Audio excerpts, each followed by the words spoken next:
ममता बनर्जी ने एक तरीके से यूपीए के अस्तित्व पर ही सवाल खड़ा कर दिया है। हमारे साथ हैं आरजेडी के मनोज झा।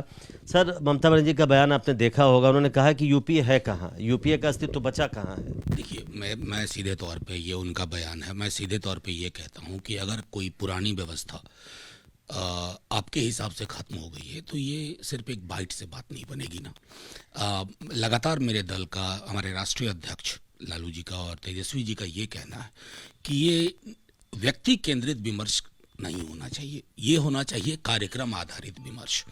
लोग बहुत परेशान हैं और चूंकि लोग परेशान हैं तो अगर व्यक्ति बनाम व्यक्ति करेंगे तो लोगों की परेशानी का कोई ब्लूप्रिंट नहीं होता। एक ब्लूप्रिंट तो सबसे पहले चाहिए कि ये हमारा कार्यक्रम है, किसानों के लिए ये, मजदूरों के लिए ये, निजीकरण पे ऐसे लगाम लगाएंगे।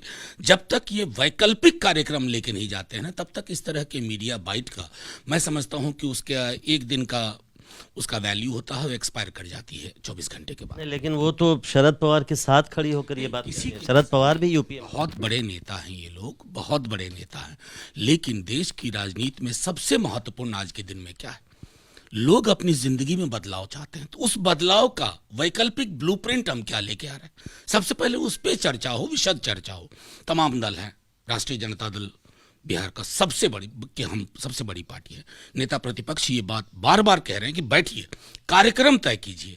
ये आत्ममुग्ध व्यक्ति केंद्रित विमर्श का नुकसान हमने 8 वर्षों में बहुत देख लिया, अब और नहीं। लेकिन लीडरशिप की तो जरूरत पड़ेगी ना सर, क्योंकि देखिए ये कमाल की बात है, 2004 में कौन सी लीडरशिप थी? आपको स्मरण होगा, आप उन दिनों से पत्रकारिता में है। 2004 में कार्यक्रम जीता था, फिर लीडर चुन लिया गया। हमें कार्यक्रम जनता के बीच में लोकप्रिय बनाना है। लोग परेशान हैं, व्यक्ति बनाम व्यक्ति लोग नहीं चाहते हैं।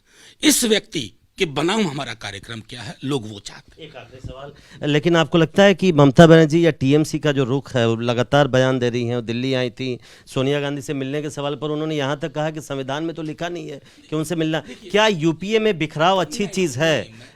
एंटी बीजेपी फोर्सेस में बिखराव आप मीडिया के साथियों के साथ दिक्कत क्या है ना कि आप कुछ शब्दावली में फंस जाते हैं। हमारे लिए सबसे महत्वपूर्ण है कि लोगों का बिखराव ना हो। संगठन का नाम यूपीए हो, कुछ हो, लेकिन तमाम दलों की भूमिका है। कोई ये सोचे कि इस दल को दरकिनार करके उस दल को आगे बढ़ा ले, तो ये वैकल्पिक राजनीति के लिए अच्छा संकेत नहीं। एक आखिर, मुजफ्फरपुर में एक हादसा हुआ है, करीब 65 लोगों की आंख का ऑपरेशन हुआ था, जिसमें से 20 लोगों को अब जाके 22 तारीख को ऑपरेशन हुआ था, उनकी आंखें निकालनी पड़ी क्योंकि इन्फेक्शन हो गया था। स्वास्थ्य व्यवस्था के बारे में क्या कहेंगे? अभी कहूँगा, नीति आयोग ने कह दिया ना, मेरे कहने से तो कोई बात नहीं बनेगी नहीं।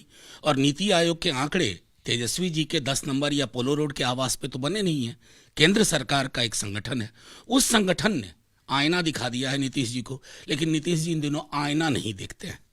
वो एक अपने रेटोरिक में, इकोसिस्टम में जीते हैं। जब तक वो उस इकोसिस्टम में जीते रहेंगे ना, बिहार का भला नहीं होगा। बहुत बहुत शुक्रिया।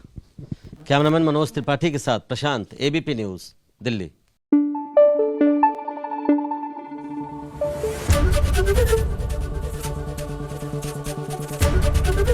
एबीपी न्यूज़ आपको रखे आगे।